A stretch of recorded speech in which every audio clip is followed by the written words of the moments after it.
Duke Fuqua has introduced several innovations to its program, and we're going to learn about them today from its Associate Dean of Admissions. Tune in.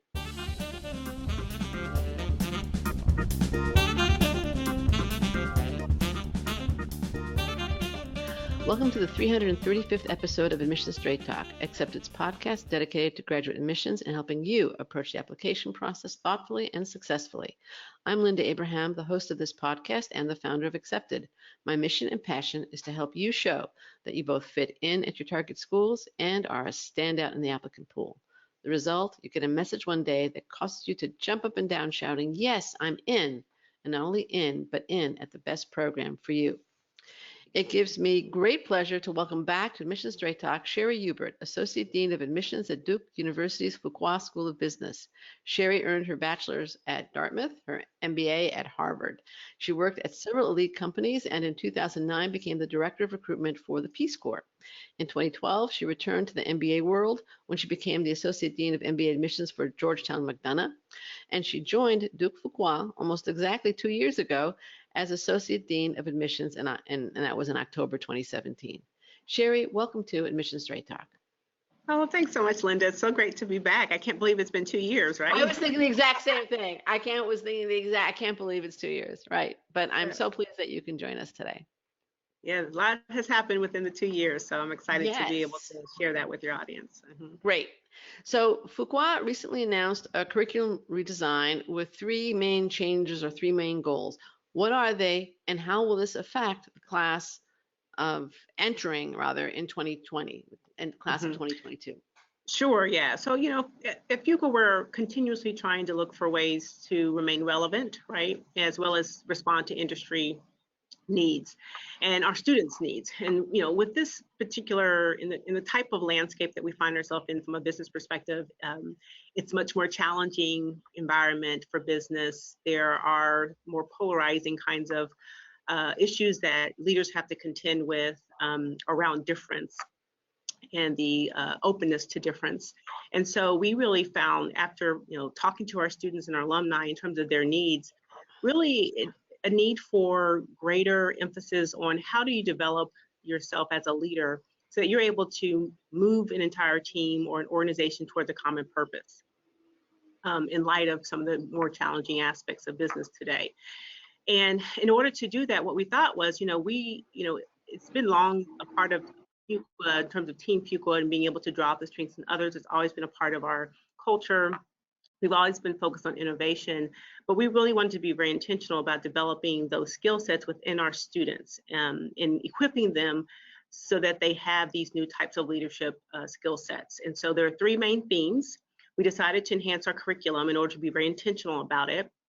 There are three main themes that we've built courses around, both at the very beginning of their experience when they come in as a student, as well as towards the end of their first year. The three themes really focus around leadership and common purpose, entrepreneurship as a mindset, and then the third topic is around technology and business in the context of society.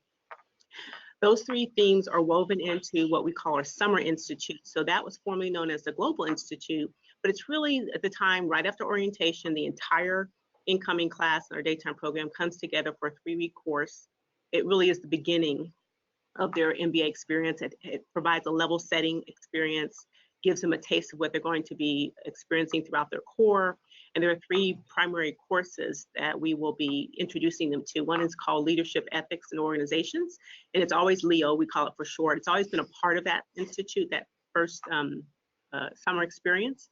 We are enhancing that now, again, with more curriculum around this notion of leadership and common purpose. And then the second course really will center around entrepreneurship and lifelong entrepreneurship, right? And the thinking around this was a result of, if you think about entrepreneurship over your lifetime, many of our alumni actually don't start businesses until well into their careers. Right. And so it's not just about starting a business coming out of business school, but how do you build those building blocks and introduce people to those building blocks of what it takes to start a business even early on. We also really believe that entrepreneurship is a mindset, right? These the characteristics and skills that an entrepreneur has, this owner mentality, is something that our students can really benefit from, regardless of the type of organization that they join. It could be an established organization or it could be a startup. But regardless of what it is, we need leadership that goes into an organization and has this owner mentality, thinks like an owner, doesn't just rent the space, but really works in partnership with leadership and organizations and teams to make a difference. And so go ahead. Could you describe for a moment the entrepreneurship mindset?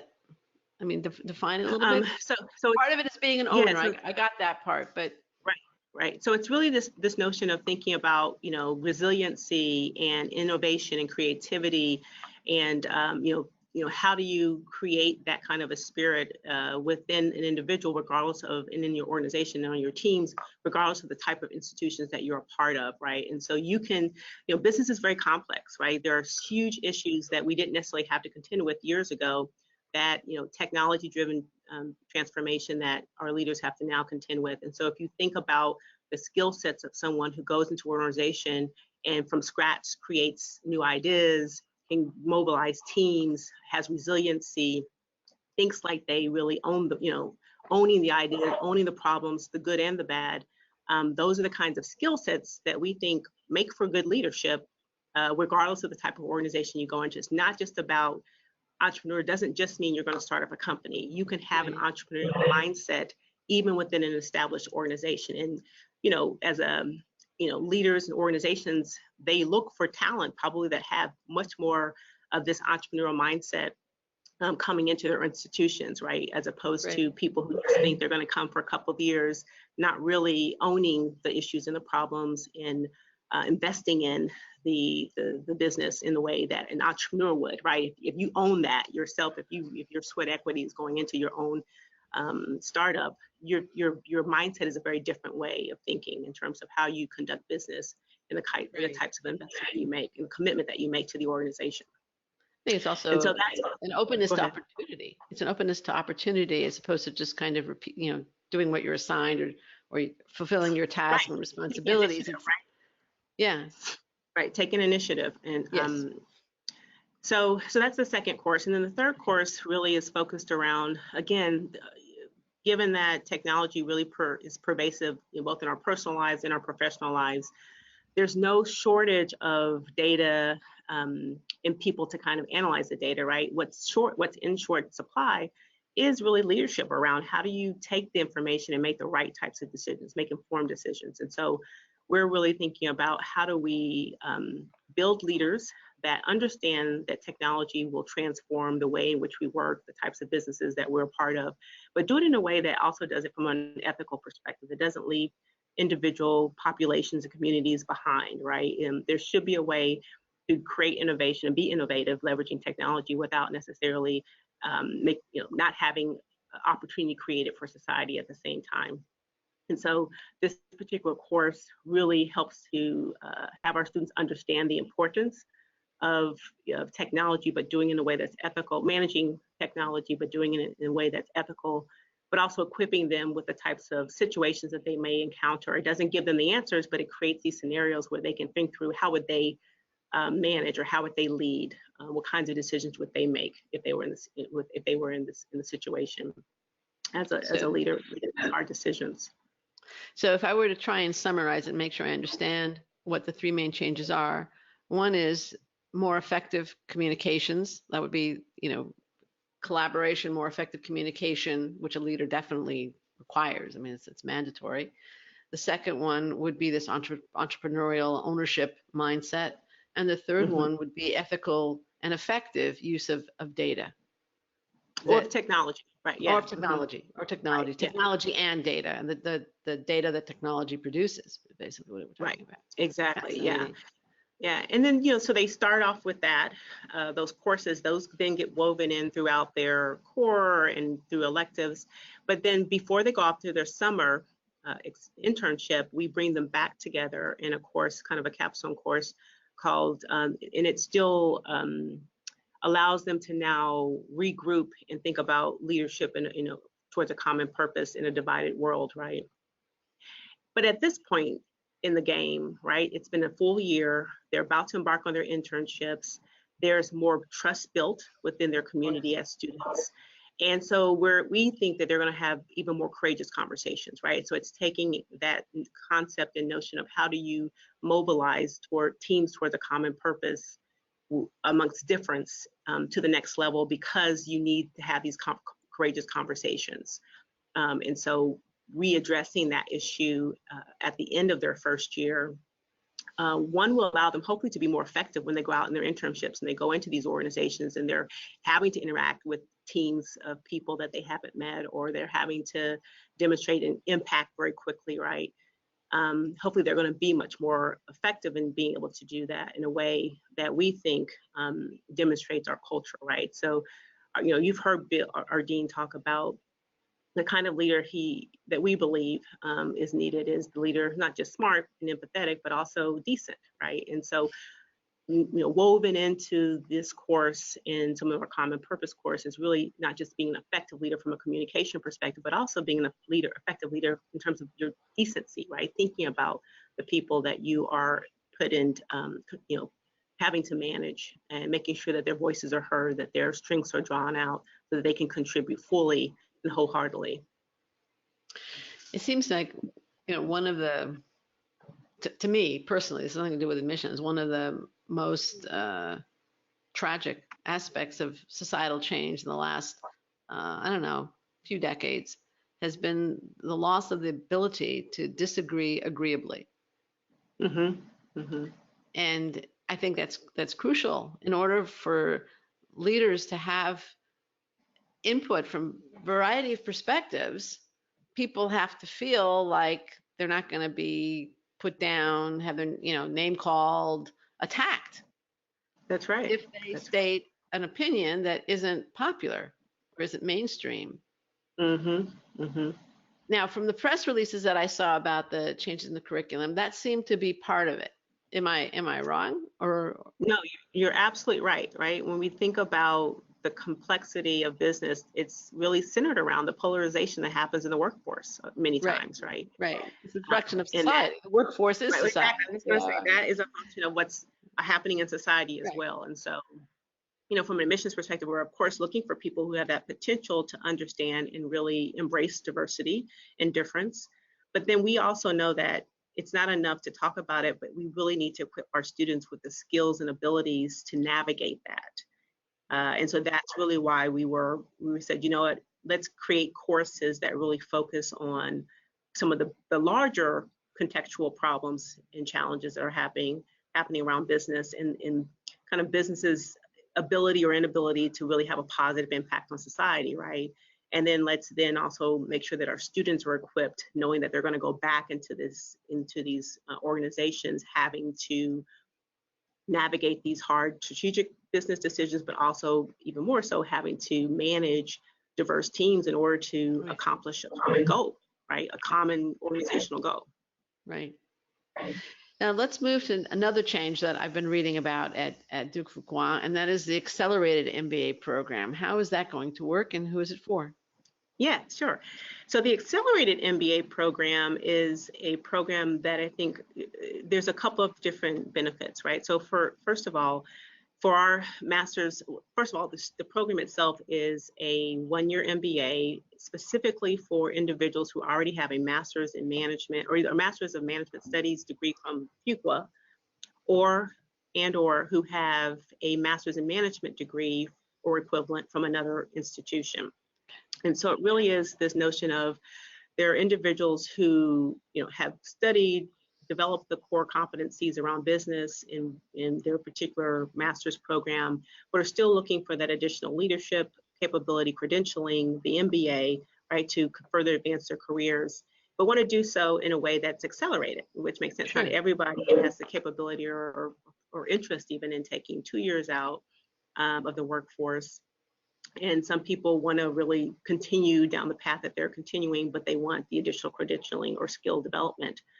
And so this accelerated option, we think, will be beneficial to our alumni of our Master's in Management Studies program, who have essentially taken much of our core during their 10-month program, have work experience now, right, under their foot, and now want to take their career to the next level. And so this is a great option. It also helps us demonstrate really our commitment to lifelong learning for our alumni. So we offer also, free education courses for our alumni, and this is another offering now that our alumni can take advantage of. But we also know that, looking globally, the Master's in Management degree is a much more widespread degree in Europe and other places around the world. And so we're looking at that also in terms of, are there individuals who have a Master's in Management, but also now want to layer on the MBA within, a US MBA degree and work in the US. And so this is a great option because it provides that accelerated opportunity to do so. Great investment for them, given that they've already invested in their Master's in Management degree earlier. You had mentioned, it is a degree, though, it's kind of unique from other accelerated MBA programs in that you do need to have already a Master's in Management. And it can't be a Master's of Accounting or Master's in Marketing. It really is kind of just the management. That's right. And what about the BBA? Right. So, BBAs, if you have only a undergraduate business degree, you would not qualify for it. You would need an additional Master's in Management degree from another institution or our institution in order to really qualify. And the reason is because the program essentially is a part of our daytime MBA program, but these individuals have already taken the core courses, right, that are required for our daytime MBA program, but that fulfill their Master's of Management degree. And so what allows them to do is to come into our daytime MBA program and really take advantage of the electives and go deeper in those electives and for the year and fulfill their degree requirements in 1 year.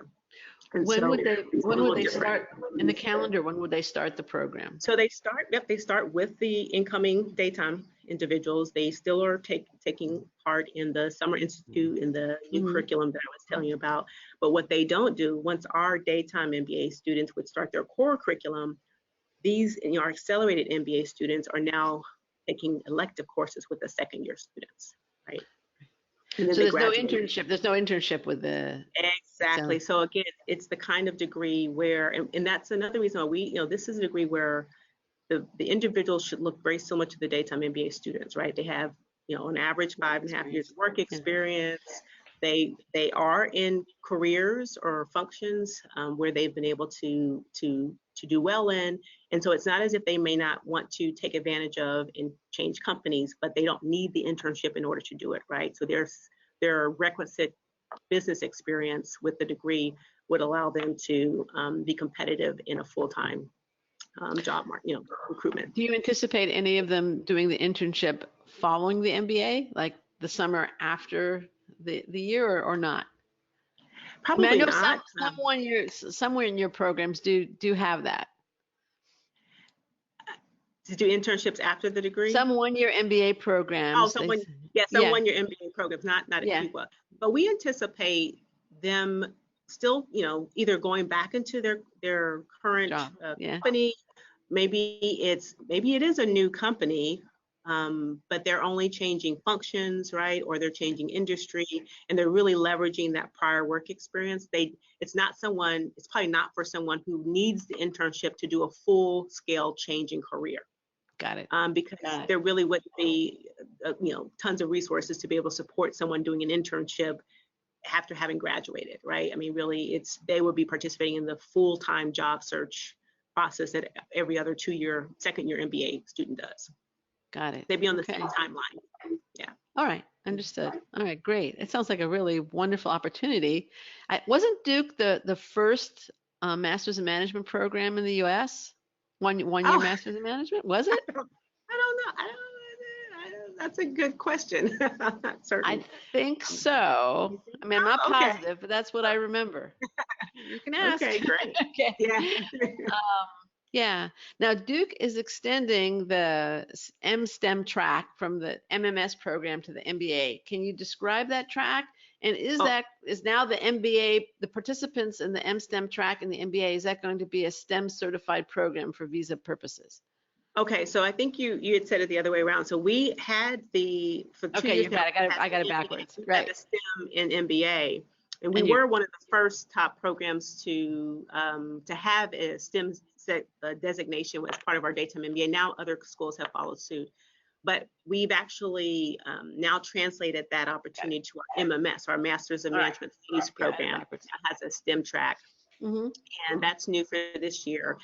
And, you know, it's interesting. I mean, there's great benefit from a curricular perspective, given the shift in interest in the tech sector careers and you know, the types of careers that our MMS students are going into are very kind of data driven, regardless of the industry and the function. And so it made sense curricularly, but it also helps them be more competitive and prepared regardless of the type of career that they go into. And it does provide the additional STEM benefit for those who are international students. It's actually kind of logical because our Masters of Quantitative Management and Business Analytics degree program, which is now in the 3rd year, the entire degree is STEM certified. Right. And then because we had great success in our daytime MBA in terms of the STEM track, it definitely made sense to then kind of make sure that our MMS students also could benefit from that. Now, it's our Masters of Management Studies in Foundations of Business. So the program that is here on Durham's campus. We also have a Masters of Management Studies program in relationship with our Kunshan University partners. And for those individuals, they can participate in the electives, the data analytical electives, so they can be skilled up, but they wouldn't qualify for the additional STEM OPT. For those who are participating in our Foundations of Business, which is here on Durham's campus, it's a 10-month program. The entire program is all core, and so what we needed to do was create electives that were data analytic in nature, but do it in a way that we'd still be able to allow the student to graduate in 10 months. So the way in which it will work out is students will have the option to elect into 3 electives. One's a short kind of programming elective where they'll get taught R, programming language. Another is a technology and business course, and then one's a business analytics course. And they would take them either in the summer, as well as every Wednesday, our school doesn't have classes. And so we were able to provide opportunities for them to take those electives on Wednesdays, as well as short duration during the summer. And then we also have a spring version. And so they would take these 3 electives. There's no additional application, but there is an additional cost or additional fee to those electives. So it's $2,000 per elective. They take the 3 electives, and that satisfies the STEM qualification. And then they qualify for OPT if they then go into a career that is STEM qualifying. And so that's how they get the additional 2 years of OPT benefit. So this gives them the opportunity to stay in the U.S. in terms of visa, and also gives them fantastic skills. Right, exactly. That's exactly right. Yeah. So folks in our Masters of Management Studies program who are part of the Duke Kunshan University, they can take the courses because, again, this, like you said, it's still great preparation for any career that you would go where you need to leverage data analytics, but they just wouldn't get the OPT. Got it. Now are there any other major changes? I mean, these are pretty big. Okay, curriculum change, this new track, the new program, the accelerated MBA. Are there any other changes that you want to highlight at this point? No, at this point, I think those are the biggest ones that, are really topical right now. Just overall, we'll continue to be looking at, ways in which we can make sure that we remain relevant. You'll probably continue to see new courses popping up that really leverage, entrepreneurship and interdisciplinary kind of focus as we look at, for instance, our Center for Entrepreneurship and Innovation at Fuqua is partnering even more heavily with Duke University's Innovation and Entrepreneurship Center to create new types of courses for our MBAs and our students around health sector entrepreneurship and new ventures and things like that. So I think you'll continue to see those types of interdisciplinary arrangements. And you'll probably also start to see us look at different ways to deliver content in the classroom, using and leveraging more technology. As well, and that's across our programs, either online or flipped classes, hybrid, that kind of thing. Okay. Now, let's step back a little bit, and not just from the new stuff.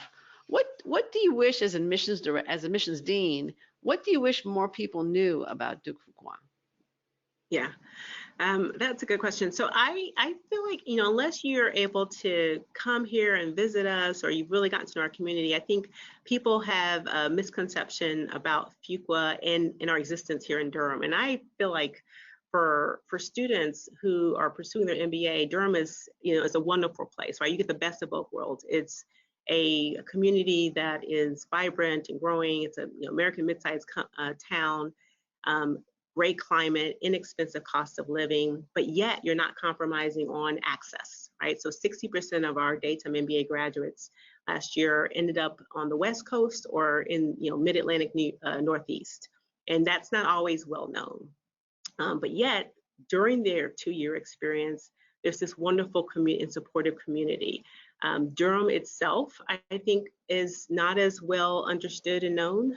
So Fuqua is actually, we boast that we're the only top 10 school in a top 10 ranked city. So U.S. News and World Reports just recently came out with, the top best places to live, and Durham was ranked number 10 on that list. Oh. And so, there's wonderful restaurants and food and culture. We're right in the backyard of 150 multinational Fortune 100 companies. And so that allows our students this great training ground right behind, right in their backyard to do experiential learning opportunities, consulting practicums, internships, you name it. We get access to great speakers and access to great kinds of practicums that allow our students to really kind of leverage their what they're learning in the classroom. And so I really feel like so there's not a great appreciation for that unless you can really come here. And so I think that's what I wish people would have a greater awareness of, is how wonderful Durham is, as well as Fuqua, and going to school and learning for 2 years in this kind of community can be wonderful. Okay, great. Now, one of the most distinctive aspects of the Fuqua curriculum, in terms is one of the most distinctive opportunities that the Fuqua curriculum provides, is its energy concentrations. I think there are 2 of them. Can you touch on those?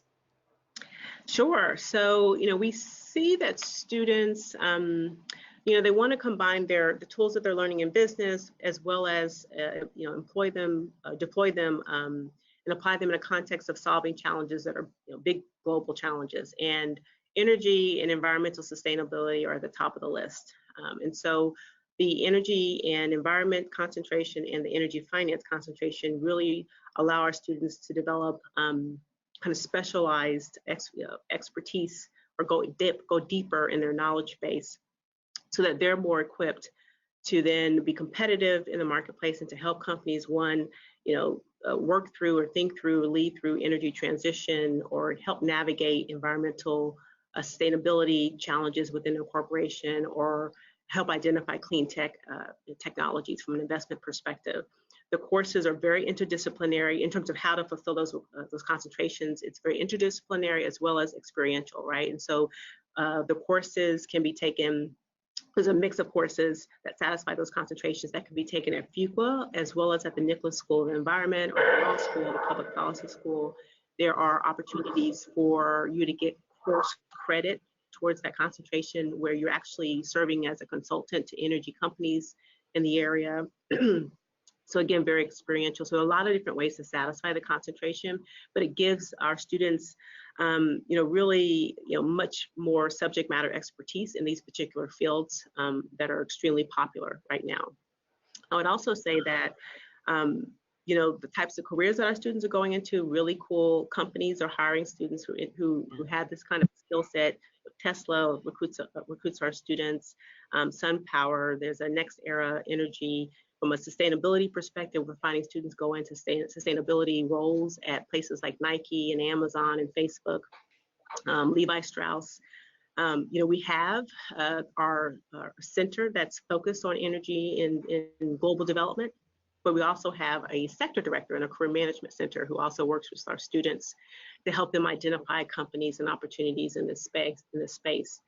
And then lastly, we have started to partner with a group of schools, about 17 MBA schools, and we're one of the lead partners, our students are, and they participate in a summit. It's called Climate Cap. It's a global Wow. MBA summit, and it's focused on climate, business, and capital. And it's really about how do we equip our students, prepare our students to take advantage, to mitigate the risk, but also take advantage of opportunities that business can play within this context of climate change. We find that our students are really interested in, how do they lead with business, and leverage business, but from a forward-looking perspective. How do they make sure that they are thinking about social and environmental responsibility and taking that into account, because these corporations are actually being held more accountable as well. And so we're much more focused, our students are much more focused on that. And I think the last thing that really, it's not necessarily about the concentrations, but I think it reinforces why so many of our students are interested in this, is that we actually have a dual degree program with the Nicholas School of the Environment. It's one of the top dual degree programs in the world. It's a 3-year degree where you get your MBA and your master's in environmental management, sorry. We also have an MBA and Master's of Forestry dual degree with them, but the MBA and Master's of Environmental Management degree is extremely popular. You basically start the Nicholas School, then your second year is at Fuqua, and then the third year is blended. And you come out with this fantastic degree where you really have, very deep expertise and knowledge and thought leadership capability, but you also have that practical application opportunity as well. And so our students find that that dual degree program is extremely popular. I'm really glad I asked, because I didn't even know about all these resources. Fuqua is very rich. I would say rich in this area. Energy, right? Energy, environment, and then healthcare. Right. I would say they're two real big, from a sector perspective, big areas that we really have deep expertise in.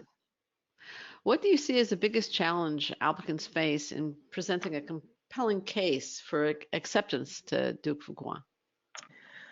So, I think that for some applicants, depending on their background and their experiences, those who may have limited exposure in terms of where they lived or who they worked with, I think sometimes are challenged with, how do I demonstrate my commitment to diversity, inclusion, and openness to it, right? And understanding. Okay. If I, self-prescribed and sheltered, or just haven't had the exposure, I think that's challenging. And so, we encourage applicants to look for ways for them to either explain how they've worked on diverse teams or been a part of diverse teams. And, our 2 essays are just primed to be able to talk about these types of experiences, right? Or at least demonstrate to us the potential, right? Where's the desire and the openness and interest in really wanting to be open to inclusion and diversity. So that's another way that they can demonstrate it, if in their experiences it's a little limited. But that's sometimes that's hard for people who may not have the same level of exposure to a very global or a very diverse set of community members.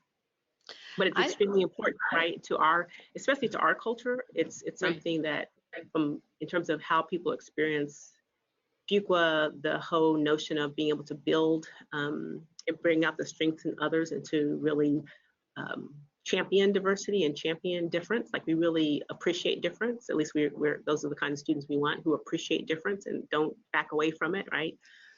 Who are willing to have those courageous conversations. And so for us, we're looking for that potential or demonstrated experience in that realm. Well, it seems like it's especially with the new direction. Well, the direction, I say the enhanced direction. That it's not really new. It's kind of like you're building on the whole Team Fuqua concept, really. Exactly. Where That's right. you want to encourage collaboration where there is difference. You have to have the difference, or you're not going to be able to teach it. Right. Just that exactly. simple. Yeah. I like to talk to applicants about diversity as the 3 IDs of diversity. Okay. The first is identity. I'm, whatever, it can be ethnic, gender, sexual orientation, religion, politics, I'm whatever, right? That's identity. Okay. The second one is I did. Okay. I did whatever it is. It's unusual. And the third one is ideas. The different perspective. I'm the person who brings people together, who relieves tension on a meeting. I'm the one who can inject humor. I'm the one who looks at things from left field, and initially people think I'm nuts, and then I think, no, that's a good idea. It kind of fits in with the entrepreneurial mindset, I think, too. But I think that sometimes applicants see diversity in strictly ethnic ways. Yes. And I don't, but correct me if I'm wrong, I believe it's much broader than that. And that's why I've come up with this approach. Okay. But would you agree with me, or am I being naive? No, and so I use the term diversity, but I feel like within our community, we use inclusion a lot, engagement, Okay. inclusion. We have recently in admissions really honed in on our ability to contribute, right, as a measure, right? Okay. And ability can I would contribute. go with I did. Exactly. Ability to contribute can mean a lot of different things. And, Yeah. But a lot of it sometimes is drawn based on your experiences, your identity, the intersection of your identity. And to me, that is not necessarily ethnic or race based, right? Right. I think we have Fuqua Fridays, we have Fuqua Listens, we have our Diversity Week is coming up actually, and we have an allyship panel. We have a bunch of different activities to try and allow people to demonstrate and show who they are and the various types of identities that they may affiliate with, right? Yes, of course. The intersection of those. Yes. So that people aren't pigeonholed, they're not labeled, Right. but in a safe space, right? And so, some of it's intentional in our curriculum, right? That's why we bring people back at the end of their first year before they go off. They've built a whole year of trust, hopefully, in their sections and with each other in their clubs. And so you can have a different level of conversation that does allow you to bring out your ideas and think about inclusion in a very different way than just on that superficial kind of ethnic and race. And that's not that that's not important. It is, right? No, But it's we part of also your identity. know that there are people who feel left out. Yeah. Right. I believe diversity is inclusive. Right. Diversity is not about, everyone but white male perspectives. Right. It's inclusive of that. Right. In order to have it to be diverse, it has to be inclusive of that. And so we want to make sure that that diversity doesn't mean this everyone but me, but I think people hear that term and they don't feel as though their voice is a part of that, or their perspective is a part of that. But I feel like it is absolutely inclusive of that, right? Right, for sure. What do you see coming down the pike for the MBA program at Fuqua and for MBA education in general? Well, that's where I was just, talking about continuing to remain relevant in terms of our the entrepreneurial offerings that we have, and the digital and the differences in how we deliver content and curriculum. So I think right now we have a lot on our hands to get prepared for this incoming class, because the accelerated MBA, the daytime curricular changes, the MSTeM, all of that's happening now. So the people that we're recruiting will be the beneficiaries of that. So I would say we have a lot on our plate for now.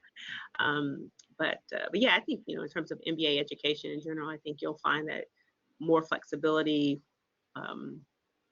more shorter duration, more, people are going to be looking at the investment a lot harder. They're going to be looking at being out of the, their time away from the workforce, and what is that trade-off? I think that's going to be, I think the fact that we are, depending on how you define it, in the midst of, on the cusp of recession, inside of a recession, I think that will also play into how people think about their careers and the types of investments that they have the appetite to make, Yeah. Obviously the drumbeat of news about business schools the last few weeks has been somewhat negative, to put it mildly, in terms of application volume.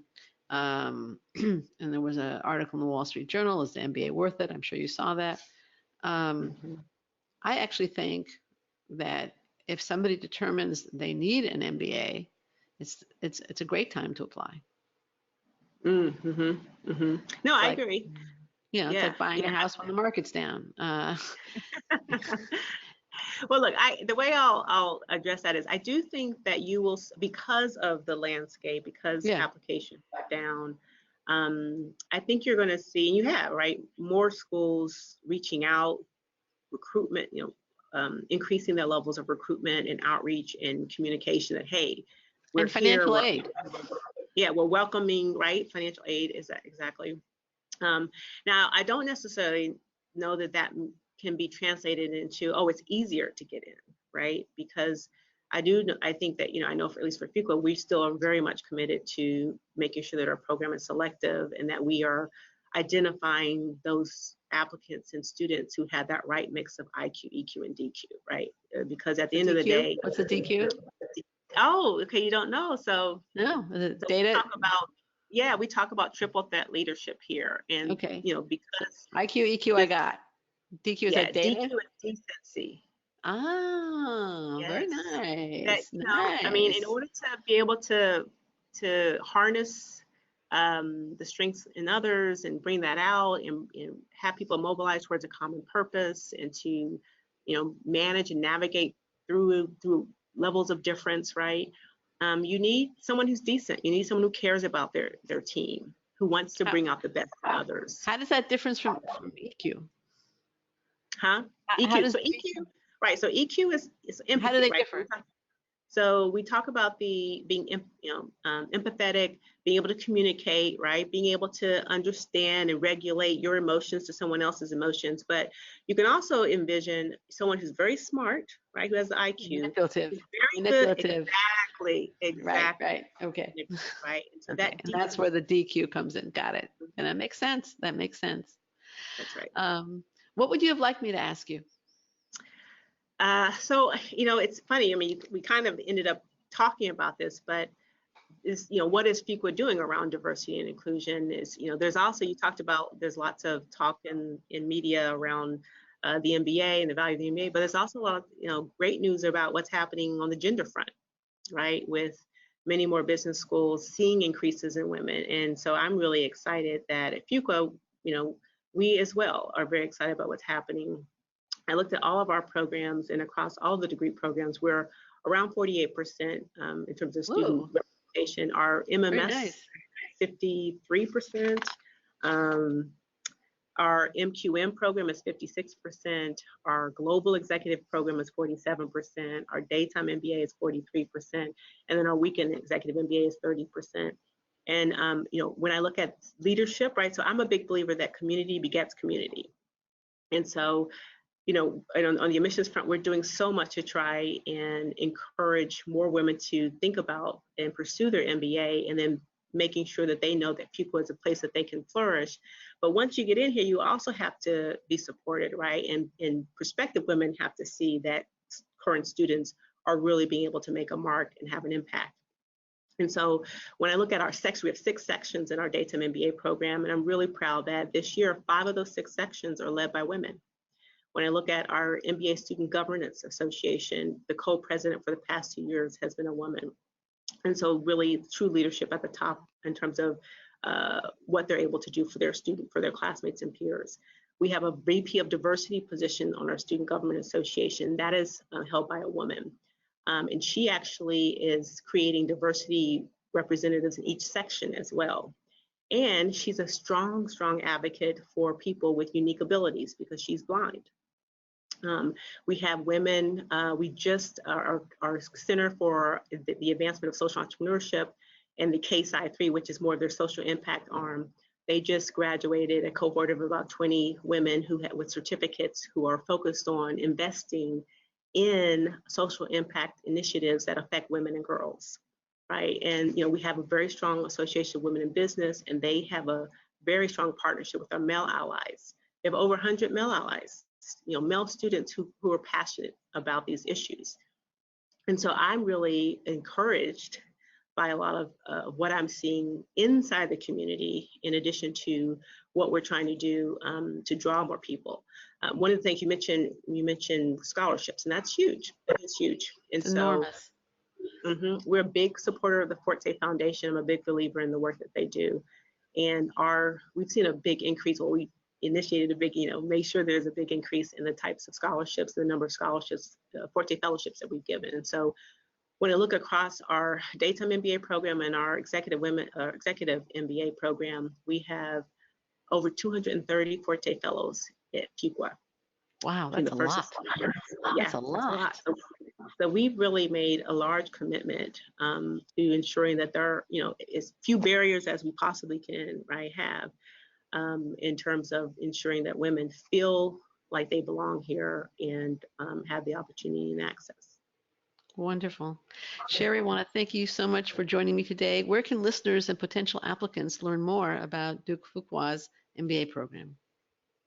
Visit our website. You can follow us follow me on Twitter, on LinkedIn. We have our Facebook group, but our website usually has a lot of our student blogs as well. And I can share with you those links specifically, okay, Linda. Great. Yeah, that'd be great. Wonderful. Well, we're definitely going to include links in the show notes at accepted.com/335 to the sites Shari just mentioned, and I guess the one she's going to send me in a minute, as well as to related articles and show notes. Listener, I want to thank you too for joining Shari Hubert and me for our 335th episode.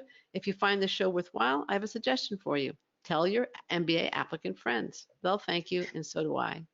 Thanks again for coming. This is Admission Straight Talk produced by Accepted, and I'm your host, Linda Abraham. I'll talk to you again next week.